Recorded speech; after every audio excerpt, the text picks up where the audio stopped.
Guys, digital டீடாக்ஸ்னா என்னன்னு தெரியுமா? Word புதுசா இருக்குல்ல? ஓகே, இது ரொம்ப முக்கியமான டாபிக். ஸோ வீடியோவை ஃபுல்லாக பாருங்க. யூஸ்வலாக பாடியை ஹெல்த்தியாக வச்சுக்கிறதுக்காக மந்த்லி 1 or 2 டைம்ஸ் கம்மியாக சாப்பிட்டு பாடியை டீடாக்சிஃபிகேஷன் பண்ணுவாங்க. டீடாக்சிஃபிகேஷன்னா என்னன்னா, நம்ம பாடியில் இருக்கிற டாக்ஸிக் அண்ட் தேவையில்லாத வேஸ்ட் எல்லாம் வெளியாக்குறதுன்னு அர்த்தம். அப்படி பண்றப்ப நம்மளோட பாடி ரீஃப்ரெஷ் ஆகி ஸ்மூத்தா ஒர்க் ஆகும். அதே மாதிரி தான் ஸ்மார்ட் போன்ஸ் யூஸ் பண்ற எல்லாருமே டிஜிட்டல் டீடாக்ஸ் பண்ணணும். டிஜிட்டல் டீடாக்ஸ்னா ஒன்றும் இல்லை, தினமும் கொஞ்ச நேரம் smart phones, laptops R electronic devices எதுவுமே யூஸ் பண்ணாம பிரேக் எடுத்துக்கிறது. ஆக்சுவலி என்னன்னா, ஸ்மார்ட் போன்ஸ் அதிகமாக யூஸ் பண்றதுனால நம்மளுக்கே தெரியாம நம்மளோட பிசிக்கல் ஹெல்த்தையும் மென்டல் ஹெல்த்தையும் பயங்கரமா பாதிக்குது. இப்படி பாதிக்கிறனால இதுவும் சிகரெட்ஸ் அண்ட் ஆல்கோஹால் மாதிரி ஒரு விதமான அடிக்ஷன் தான். இதை கேட்குறப்ப நம்மளுக்குனா இது மாதிரி இல்லைன்னு ரொம்ப சாதாரணமாக நினைப்பீங்க. ஆனால் நான் இப்போ சொல்ல போகிற சிம்டம்ஸை கேட்டுட்டு வீடியோ பார்க்குற எத்தனை பேருக்கு இந்த சிம்டம்ஸ் இருக்குன்னு கமெண்ட்ல சொல்லுங்க. ஃபர்ஸ்ட் ஒன், ஃப்ரீயாக கொஞ்ச நேரம் மொபைல் இல்லாமல் இருந்தால் கூட ஒரு மாதிரியா இருக்கும். ஆட்டோமேட்டிக்காக ஃபோனை கையில் எடுத்துருவீங்க அண்ட் இது ஒரு விதமான ஆன்சைட்டியை ஏற்படுத்தும். அடுத்தது, சோஷியல் மீடியாவை சும்மாவே ஸ்க்ரோல் பண்ணிட்டு இருப்பீங்க.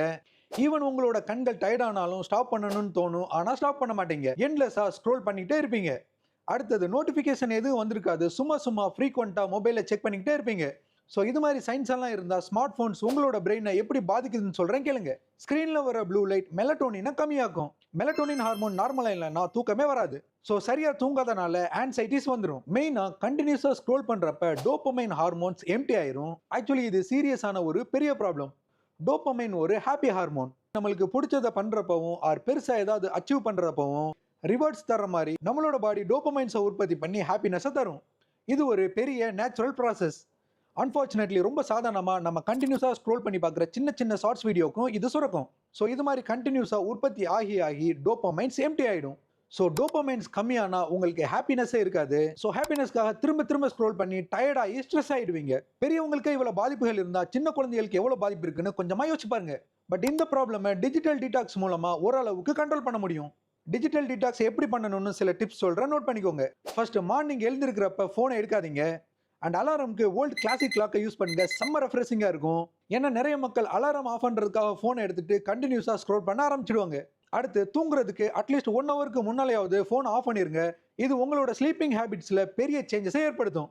சாப்பிட்றப்ப ஸ்மார்ட் ஃபோன் ஆர் டிவி பார்க்காம சாப்பாட்டில் ஃபோக்கஸ் பண்ணுங்க.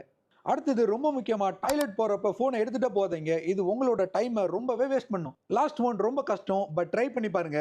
என்னன்னா, மாதத்துக்கு ஒரு வாட்டி எல்லா சோஷியல் மீடியாவில் இருந்து 24 ஹவர்ஸ்க்கு பிரேக் எடுத்துக்கோங்க. ஸோ இது மாதிரி பண்ணுறப்ப டோபமைன்ஸ் அண்ட் மெலட்டோனின் ஹார்மோன்ஸ் ரீசெட் ஆகும். So sleeping problem, screen headache எல்லாமே சரியாயிடும். ஆன்சைட்டிஸ் குறைஞ்சு ஃபோக்கஸும் அட்டென்ஷனும் நல்லாவே இம்ப்ரூவ் ஆகும். ஸோ மென்டல் கிளாரிட்டியும் பெட்டராக இருக்கும். So that's it guys, and thank you for வாட்சிங் மை வீடியோஸ்.